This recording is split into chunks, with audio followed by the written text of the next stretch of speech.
నమస్కారం, నేను మీ షణ్ముఖ్. ఈరోజు మనమందరం పొలిటికల్ అనలిస్ట్ మధుసూదన్ రెడ్డి గారు ఉన్నారు. నమస్కారం సార్. నమస్తే షణ్ముఖ్. రాయలసీమ ప్రాంతమైనటువంటి సత్యసాయి జిల్లా ధర్మవరంలో సభలో కేంద్ర హోంశాఖ మంత్రి అమిత్ షా గారు మాట్లాడడం జరిగింది. ఎట్టకేలకు కూటమి యొక్క ఉత్కంఠకు తెరతీసినట్టే అంటే ఏం చెప్తారు? ఇప్పుడు కేంద్ర హోంశాఖ మంత్రులు ఎన్నికల ప్రచార సభల్లో భాగంగా ఇప్పుడు రాయలసీమకు రావడం జరిగింది. ధర్మవరం సభలో ఈరోజు కొండ బద్దలు కొట్టేశాడు అమిత్ షా గారు. మొన్నటిదాకా నానబెట్టినటువంటి విషయాన్ని మొత్తాన్ని విశదీకరించి చెప్పాడు. జగన్మోహన్ రెడ్డి కన్నార్పకుండా అబద్ధాలు చెప్పి ఈరోజు అసలు విషయం అమిత్ షాకి సమాధానం చెప్పని అడుగుతున్నాం. ఇప్పుడు అమిత్ షానే చెప్పాడు, కేంద్ర హోంశాఖ మంత్రి పెండు అంటే ఇంకా అది నిజమనే నమ్మాల. 13,50,000 కోట్ల రూపాయలు ఆంధ్రప్రదేశ్ అప్పు అని కేంద్ర హోంశాఖ మంత్రులైనటువంటి అమిత్ షా జీ ఒక్కాణించిన మాట వాస్తవం. రెండోది, 3 రాజధానుల ముచ్చట చెప్పిండు. నిన్న కూడా ఇండియా టుడే ఇంట్లో ఇంటర్వ్యూ చేసి ఆ ఇంటర్వ్యూలో కూడా ఇవాళ సాక్షి పేపర్లో రాసుకున్నారు ఒక A4 పేజీలో. కరపత్రిక కదా, యువజన శ్రామిక రైతు పార్టీ కరపత్రికల్లో నా యొక్క ఎయిమ్ ఏంటంటే క్వీన్షిప్ అంటుండు. అంటే 175కు 175, సీమరాజా చెప్పినట్టు 175కు 177, 25కి 27 అంటాడు కదా సీమరాజా. ఏదో ఒకటి ఏంది ఏమంటే కాట్పాడి ఒకటి, తిరువళ్ళూరు ఒకటి, ఇంకోటి ఏం చెప్తాడు సీమరాజా, బరంపూరు బళ్ళారి. ఇంకా 25కి 27 అంటే కర్ణాటకలో బళ్ళారి నాదే, ఒడిశాలో బరంపురం నాదే అని అన్నాడు కదా. సరే, ఆ ఊహాలోకాల్లో తేలియాడని. అందువల్ల ఏంటంటే ఈ జే గ్యాంగ్ చేసినటువంటి అరాచకాలకు ఇప్పటికైనా కేంద్ర ప్రభుత్వం కనువిప్పు కలిగింది. ఆయన ప్రసంగంలో స్పష్టంగా చెప్పాడు, అమరావతి రాజధాని. మేము ఎన్డీఏ కూటమి, కేంద్రంలో మోడీ సర్కారు, రాష్ట్రంలో చంద్రబాబు నాయుడు గారి సర్కారు వచ్చిన తర్వాత అమరావతి నగరాన్ని పునర్నిర్మిస్తాము. పోలవరం డ్యాముని 2 సంవత్సరాల్లోనే పూర్తి చేసి మేము జాతికి అంకితం చేసి రైతులకి నీళ్ళు ఇస్తామని చెప్పాడు. పోలవరం అనేది తెలుగు జాతికి వరం. అదే కాక పోలవరం అనేది సౌత్ ఇండియాకి లైఫ్ లైన్ లాంటి ప్రాజెక్టు. దాదాపుగా 3,000 టీఎంసీల నీళ్లు సముద్రం పాలైపోతుంటే ఆ నీళ్ళన్నీ గోదావరి టు కావేరి అనుసంధానం చేసి, గోదావరి టు కావేరి, గోదావరి నుంచి కృష్ణాకి అనుసంధానం అయిపోయింది. అక్కడి నుంచి మళ్ళీ పెన్నా నుంచి కావేరికి తీసుకుపోయి దక్షిణ భారతదేశంలో నీటి సమస్య లేకుండా చేయాలని చెప్పి దాదాపుగా 1992లో ఆంధ్ర యూనివర్సిటీ ఇంజనీర్లు, అప్పటి ఇంజనీర్లు తయారు చేసిన డిపిఆర్ అది. నీటి సమస్య భవిష్యత్తులో రాకుండా ఉండటం కోసం నీటి వనరుల లభ్యత అధికంగా ఉన్నటువంటి దక్షిణ గంగ అయినటువంటి గోదావరి ఆధారం అని చెప్పడం జరిగింది షణ్ముఖ్. అది ఆషామాషే డిపిఆర్ కాదు, 1992 డిపిఆర్ అది. అప్పటి నుంచి ప్రణాళికాబద్ధంగా వేసుకుంటా పోతే ఈ నదుల అనుసంధానంలో భాగంగా ఇప్పుడు జాతీయ రహదారుల అనుసంధానం, నదుల అనుసంధానం చేసుకుంటే త్వరగా అభివృద్ధి జరగద్దన్న ముచ్చట మర్చిపోయి ఎక్కడా లేనటువంటి ఒక వింత వాదన తెచ్చి ఈయన నేను జూన్ 4 తర్వాత విశాఖలోని నేను ప్రమాణ స్వీకారం చేస్తారని బేరాలు బలగతుండు ఈ జగనాసురుడు అనిబడే ఈ జగన్మోహిని రెడ్డి, ప్రజల రక్తాన్ని దాగే ఈ జలగన్న. అందువల్ల ఏంటంటే ఈయనకి మిగిలింది ఇంకేందంటే లండన్లో జరాసంధుడు పాత్ర. జరాసంధుడు గురించి అన్నావా? జరాసంధుడు నీళ్ళల్లో దాక్కునేవాడు పోయి. అట్టా ఈ లండన్లో దాక్కోవటమే తప్ప పోవటానికి వీలు లేదులో. కొత్తగా ఫ్లైట్లు కొనుక్కొని ఉండరు కదా, ఆ ఫ్లైట్లు ఎక్కి దొంగతనంగా పోవాల్సింది ఎవరు? వాడు విజయ్ మాల్యా ఉన్నాడు కదా, వాడు వెళ్ళిపోయింది కదా దేశం దాటి. అట్టే వీడికి ఓడిపోతే మిగిలింది ఏంటంటే చలో లండన్. ఆ లండన్ పోయి జరాసంధుడు ఎక్కడ దాక్కున్నాడో మన పురాణాల్లో నీళ్ళ అడుగును దాక్కుండేవాడు, ఎవడికి దొరకకుండా. ఇంక ఎవడికి చిక్కడో దొరకడు అన్నట్టు లారీ అనుకుంటుంది చిక్కడో దొరకడని. ఆ టైపులో ఈ ఓడిపోతే వీడు లండన్. అమిత్ షా గారి ప్రసంగంలో చంద్రబాబు గారి మీద పొగడ్తల వర్షం కురిపించారు. అదేవిధంగా ధర్మవరం నియోజకవర్గం ఎప్పటి నుంచో టీడీపీకి కంచుకోట అయినా కూడా పొత్తులో భాగంగా బీజేపీకి పరిటాల శ్రీరామ్ గారు త్యాగం చేశారు. మరి ఈ పొత్తులో భాగంగా ధర్మవరం నియోజకవర్గం నుంచే రాష్ట్ర పునర్నిర్మాణం జరుగుతుందా లేదంటే ఏం చెప్తారు? మనం అనేది ఏంటంటే భారతీయ జనతా పార్టీకి సంబంధించినంత విషయం వరకు ఇప్పుడు అలయన్స్ కూటమిగా ఉన్నప్పుడు రాయలసీమలో ఈ క్రిస్టియన్స్, రెండోది ముస్లిమ్స్ అధికంగా ఉంటారు నాన్న. హిందూ ఓటు పోలరైజేషన్ కాదు, కులాల ప్రకారంగా ఇడిపోద్ది, కుల ప్రాతిపదికన ఇప్పుడు ఆంధ్రప్రదేశ్లో జరుగుతున్న నష్టం ఏంటంటే హిందువులు యునైటెడ్గా ఉండరు. దక్షిణ భారతదేశంకు పోయేసరికి హిందువులు యునైటెడ్గా ఉంటారు. నార్త్ ఇండియాకి పోయినప్పుడు హిందువులు యునైటెడ్గా ఉంటారు. ఇక్కడ దక్షిణ భారతదేశంలో హిందూ ఓటు బ్యాంక్ అంతా కులాల వారీగా చీలిపోద్ది అనమాట. అంటే ప్రాంతీయ పార్టీల ప్రభావం ఉన్న కాడ ఈ కుల ప్రాతిపదికన చీలిపోయి ఏం జరగద్దంటే అది చూడాలా ఏం జరగద్దు అనేది. ఈ బీజేపీ అలయన్స్లోకి ఉన్నప్పుడు మైనారిటీ వర్గం, మెజారిటీ వర్గం, అంటే మైనారిటీలు అంటే క్రిస్టియన్లు, ముస్లింలు, ఈ ఓటు బ్యాంక్ అనేది చాలా తీవ్రమైన ప్రమాదం చూస్తుంది. ఈ కుల ప్రాతిపదికన అనేది రెడ్డి సామాజిక వర్గం, యువజన శ్రామిక రైతు పార్టీ సైడ్ ఉండటం, ఇంకొక వర్గం, ఇంకో సామాజిక వర్గం, ఇవన్నీ కాదు. నేను అనేది హిందూ ఓటు బ్యాంకు సౌత్ ఇండియాలో పోలరైజేషన్ ఎప్పుడు కాదు, అవి ప్రాంతీయ పార్టీలు చీల్చుకుంటాయి అన్నమాట. అందువల్ల భారతీయ జనతా పార్టీ ప్రభావం పెద్దగా నాకైతే అనిపించడం లేదు, ఉన్న వాస్తవం అయితే చెప్తున్నాను. ఇక్కడ అంటుండేది ఏంది, మనం తెలుసుకోవాల్సింది భారతీయ జనతా పార్టీ కాదు, మనం మాట్లాడాల్సింది పోలవరం ఇష్యూ బయట పెట్టాడు. పోలవరం ఇష్యూ ఏంది, 2 సంవత్సరాలు కట్టి జాతికి అంకితం చేస్తామన్నారు. కానీ విభజన చట్టంలో మనకి చెప్పింది ఏంటంటే పోలవరం 10 సంవత్సరాల లోపల కట్టి మనకి ఇవ్వాలా. దాదాపు 13 రకాల విద్యా సంస్థలు మనకు వచ్చినాయి విభజన చట్టంలో భాగంగా, అవి కూడా కేంద్ర ప్రభుత్వమే కట్టి మన జాతికి అంకితం చేయాలా. ఈ బాధ్యత క్రమంలో ఏం చేస్తారంటే కేంద్రంలో ఎన్డీఏ గవర్నమెంట్ ఉన్నది, చంద్రబాబు నాయుడు గవర్నమెంట్లో పునాది రాళ్లు పడినటువంటి కొంతవరకే అయినటువంటి కొన్ని సంస్థల్ని ఈ సంక్షేమం అనే ముసుగు తెలుసుకొని డెవలప్మెంట్ జీరో అని ఎవరు చెప్పారు? అమిత్ షానే చెప్పాడు, నా మాట కదా, అమిత్ షా గారే చెప్పారు. డెవలప్మెంట్ జీరో, కరప్షన్ ఫుల్ అని చెప్పాడు, ల్యాండ్ గ్రాబింగ్ ఫుల్ అని చెప్పాడు.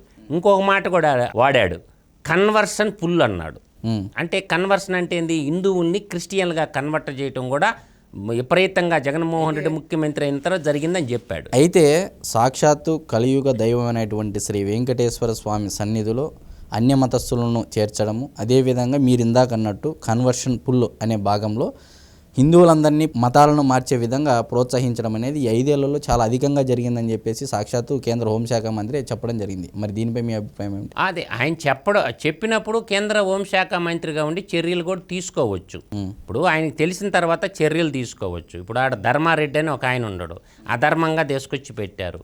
ఈరోజు ఒక ఎమ్మెల్యేగా ఉండి బొమ్మన కరుణాకర్ రెడ్డి మొదట కమ్యూనిస్టు, తర్వాత ఇప్పుడు కమ్యూనిస్టుగా ఉన్నటువంటి బొమ్మన కరుణాకర్ రెడ్డి మళ్ళీ దానికి వచ్చేసాడు.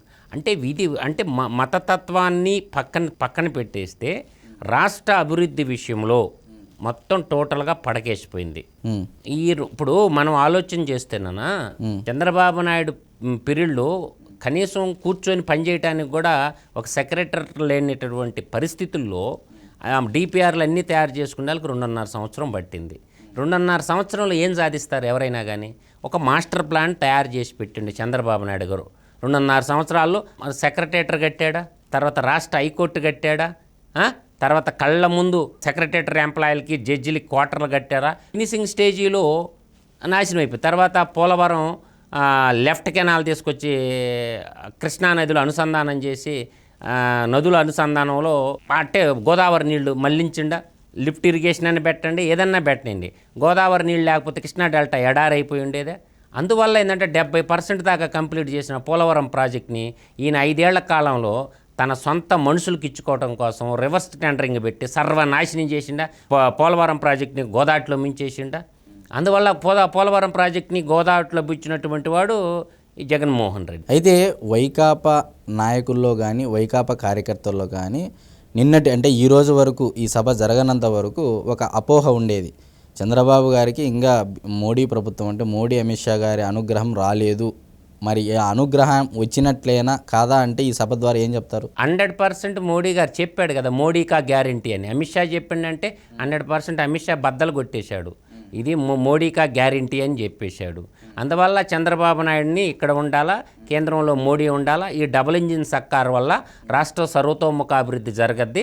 కాబట్టి ఈ భ్రష్టాచారం అనే పదం కూడా వాడాడు, ఈ అవినీతి అంటే ల్యాండ్ గ్రాబింగ్ అనే పదం కూడా వాడాడు మోడీ గారు, ల్యాండ్ని కూడా దోశారు. అది మోడీ గారు చెప్పిన మాట వాస్తవమే. నిన్న ఎక్కడో విశాఖపట్నంలో ఎక్కడో జగన్మోహన్ రెడ్డి మాట్లాడుతుంటే నేను ఇచ్చేవాడినే కానీ దోసుకునేవాడిని కాదు అని అన్నాడు. చంద్రబాబు నాయుడు లాగా నేను దోసుకునేవాడిని కాదు, ఇచ్చేవాడు. భారతదేశంలో ఉన్న ముఖ్యమంత్రులందరితో కంపేర్ చేసుకుంటే ఇటువంటి దోపిడీదారుడైనటువంటి ముఖ్యమంత్రిని మరొకటి చూడరు. 2,50,000 ఎకరాలు ప్రజల భూములు, ఎంత 2,50,000 ఎకరాల ప్రజల భూములు తన బినామీ కంపెనీలకి కట్టబెట్టింది వాస్తవం. ఎస్పెషలీ రాయలసీమలోనే వివిధ కంపెనీలు పేర్లు చెప్పి 1,50,000 ఎకరాలు బడుగు బలహీన వర్గాలకి సెంటు సాగుభూమి ఇవ్వనటువంటి దుర్మార్గుడు జగన్మోహన్ రెడ్డి తన మనుషులకు మాత్రం ఒక రాయలసీమ రీజన్లోనే 1,50,000 ఎకరాల భూపందారం చేశాడు. ఈ అంతే రాబోయే గవర్నమెంట్ ఆంధ్ర రీజన్లో అంటే నెల్లూరు నుంచి శ్రీకాకుళం దాకా 1,00,000 ఎకరాలు అయితే ఒక రాయలసీమ 4 జిల్లాలోనే 1,50,000 ఎకరాల భూమిని పేద బడుగు బలహీన వర్గాలకు ఇచ్చినటువంటి భూమిని తన అనుంగ కంపెనీలకి దోచిపెట్టిన మాట వాస్తవమా కాదా? 2 పేర్లు చెప్తాను, తెలుసుకోవాలి ప్రజల బాధ. ఇండోసోల్ సోలార్ పవర్ లిమిటెడ్ ఎవరిది? ఇది జగన్మోహన్ రెడ్డి యొక్క బినామీ కంపెనీ, నర్రెడ్డి విశ్వేశ్వర్ రెడ్డి. తర్వాత ఇంకొక వ్యక్తి ఉన్నాడు, కె రవికుమార్ రెడ్డి. ఎవరు అంటే ఒకరు ఇద్దరు వ్యక్తుల కోసము షిరిడి సాయి ఎలక్ట్రికల్స్కి, ఇండోసోల్ సోలార్ పవర్ ప్రైవేట్ లిమిటెడ్కి ఎన్ని వేల ఎకరాలు కట్టబెట్టిండు జగన్మోహన్ రెడ్డి. ఇతను కన్నార్పకుండా అబద్ధాలు చెప్తాడు అనే దానిట్లో అసయోక్తి లేదు. ఈరోజు వాన్పిక్ భూములే తీసుకుంటే షణ్ముఖో, వాన్పిక్ భూములు దుబాయ్ వాడితో కలిసి రసల్ ఆల్కైమ్ అనే సంస్థతో కలిసి 13,000 ఎకరాలు, 1 ఎకరా కాదు 2 ఎకరాలు కాదు, ఎన్నే 13,000 ఎకరాలు భూమిని ప్రజల భూముల్ని కొట్టేసినటువంటి గజ దొంగ. నేను ఇచ్చేవాడిని కానీ తీసుకునేవాడిని కదా, వీటన్నిటికీ లెక్కలు చెప్పాలిగా. ఇంకా చెప్తాను షణ్ముఖ్, నేను పులివెందలలోనే భారతీయ సిమెంట్ ఫ్యాక్టరీకి ఆ భూములన్నీ ఎవరి? ఆ భూములన్నీ ప్రజలవి, ప్రభుత్వాన్ని. కేవలం 1 ఎకరాకి ₹1,00,000 చొప్పున తండ్రి అధికారాన్ని అడ్డం పెట్టి భారతీయ సిమెంట్కి ఏర్పాటు చేసుకున్నారు. ఆ భూములు ఈ మధ్యకాలంలో ఏం చేశారంటే షణ్ముఖో, వికాట్ అని ఒక కంపెనీకి అమ్మేశారు 51% వాటాని. ఈ కంపెనీలన్నీ సృష్టించడానికి ఆ వ్యక్తి ఎవరో నేను కనుక్కోవాలా.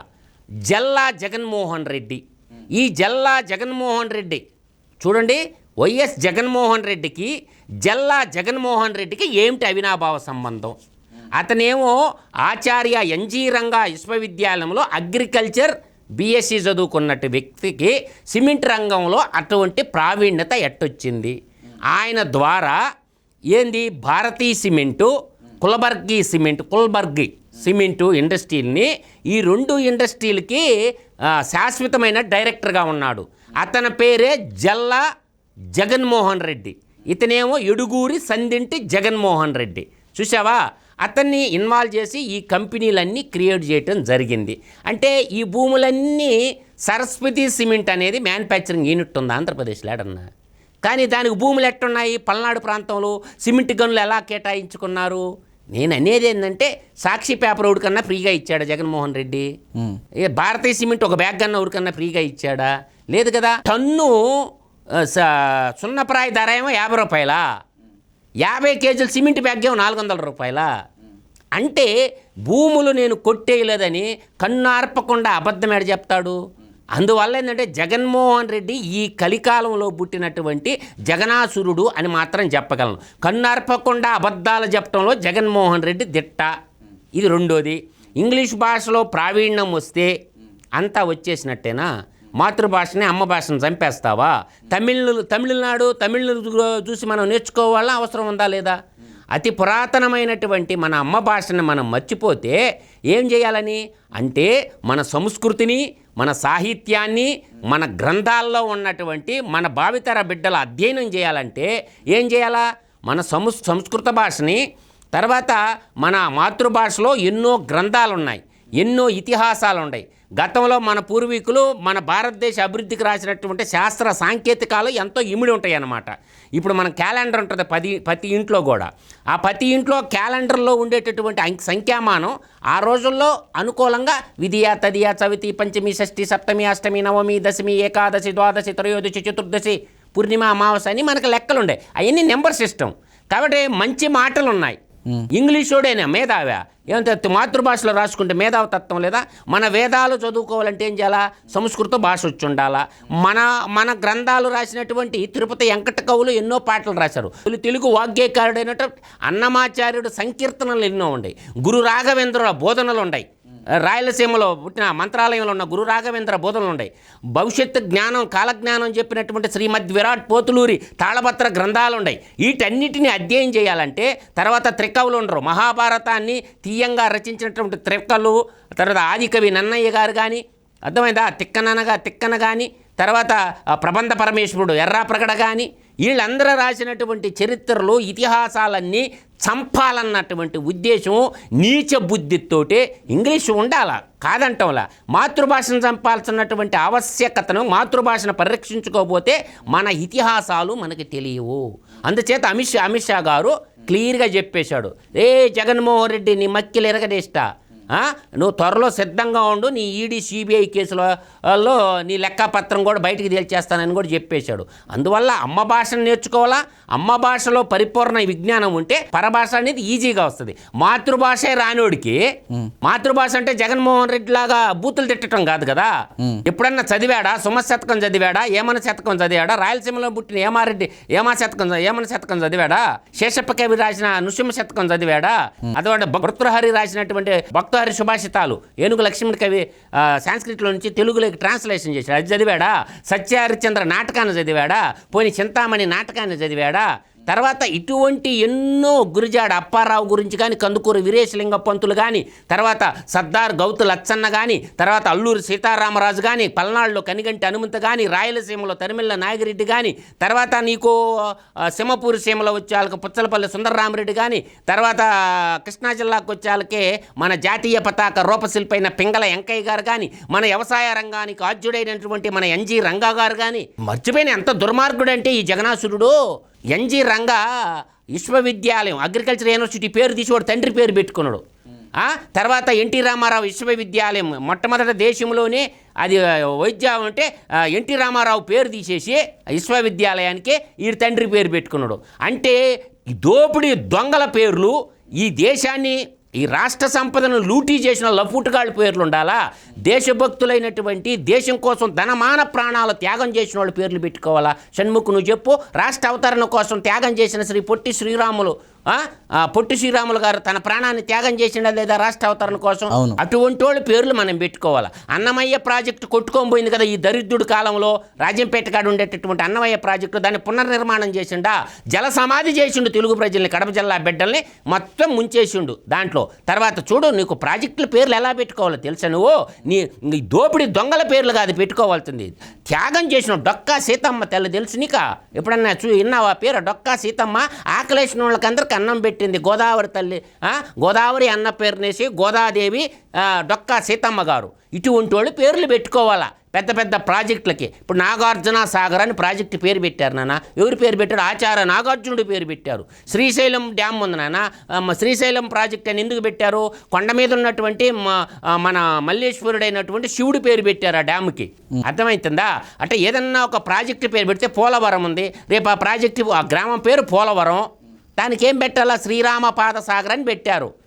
లేదంటే గోదావరి సాగర్ అని పెట్టొచ్చు. గోదావరి సాగర్ అని నేను పేరు పెట్టుకోవచ్చు. నల్లమల్ల సాగర్ పేరు ఉన్నది ఏది? పోల సుబ్బయ్య ఎలుగొండ ప్రాజెక్టులో దాన్ని మొట్టమొదటి ఇంజనీర్లు చూసి ఇచ్చిన పేరు నల్లమల్ల సాగర్. నల్లమల్ల ఫారెస్ట్లో ఉంటుంది కాబట్టి నల్లమల్ల సాగర్ అని పెట్టారు. ఆయన కమ్యూనిస్టు యోధుడు ఒక ఆయన ఉంటే పోల సుబ్బయ్య ఎలుగొండ ప్రాజెక్టు కాదు, దాని అసలు పేరు నల్లమల్ల సాగర్. అట్లా పెన్నా నది మీద ఉంది సోమశిల ప్రాజెక్టు. సోమశిల అనే విలేజ్ పేరు. ఆ ప్రాజెక్టుకి కూడా ఇవన్నీ పేర్లు పెట్టేసుకుంటారు. దొంగల పేర్లు, దోపిడీదారుల పేర్లు వాళ్ళ పెట్టుకోవాల్సింది పేర్ల. అందువల్ల ఏంటంటే సర్దార్ గౌతు లచ్చన్న నేను చెప్పాను కదా, మన్యుమీరుడు అల్లూరి సీతారామరాజు గారు సీతారామ సాగర్ అని పెట్టుకోవచ్చు. బ్రహ్మాండంగా రాముల వారి పేరు కలిసి వస్తుందిగా. నేను చెప్తుంది అర్థా? శ్రీరామ పాదసాగర్ అంటే భద్రాచలంలో శ్రీరామచంద్రుడు ఉన్నటువంటి పాదాల కింద ఉంది కాబట్టి శ్రీరామ పాదసాగర్ అని పేరు పెట్టుకోవచ్చు. లేదా సీతారామ సాగర్ అని, సీతమ్మ తల్లి రాముడు అయోధ్యలో రామాలయం కట్టుకున్నాం. దక్షిణ గంగ అయినటువంటి గోదావరి నది మీద మనం కట్టే పోలవరం ప్రాజెక్టుకి శ్రీరామ పాదసాగర్ అని అంటూ మన అల్లూరి సీతారామరాజు పేరు కూడా కలిసి వస్తుందిగా. శ్రీరామసాగర్ అని పేరు ఇట్లా మంచి మనుషులు పేర్లు పెట్టుకోవాలి నాయన. స్వతంత్ర సమరయోధులను గుర్తుపెట్టుకోకుండా, పింగళ ఎంగయ్య లాంటి వాళ్ళని గుర్తుపెట్టుకోకుండా, ఆచార్య ఎంజి రంగారావు లాంటి వాళ్ళని గుర్తుపెట్టుకోకుండా, మన కమ్యూనిస్టు యోధుడు ధీరుడైనటువంటి పుచ్చలపల్లి సుందరరామరెడ్డి లాంటి వాళ్ళ పేర్లు పెట్టుకోకుండా, దొంగలు గజ దొంగల పేర్లు పెట్టుకున్నట్టే నాకు బాధేస్తే ఈ మాటలు చెప్తుండా. జగన్ సినిమా అయిపోయింది షణ్ముఖో, పూర్తిగా అయిపోయింది. ఇవాళ నేను చెప్తున్న గుర్తుపెట్టుకో, ఒక్క తెలుగుదేశం పార్టీకే 105 నుంచి 115 సీట్లు వస్తుంటాయి. దాంట్లో నో డౌట్ ఎట్ ఆల్. మరైతే రాయలసీమ ప్రాంతంలో ధర్మవరం సభలో కేంద్ర హోంశాఖ మంత్రి అమిత్ షా మాట్లాడిన మాటల ద్వారా పొత్తు ధర్మం కుదిరింది, ఎటువంటి అపోహలు లేవు అని చెప్పేసి వారి మాటల ద్వారా మనకు తెలియజేశారు. మరొక అంశంతో మళ్ళీ కలుద్దాం. నమస్కారం.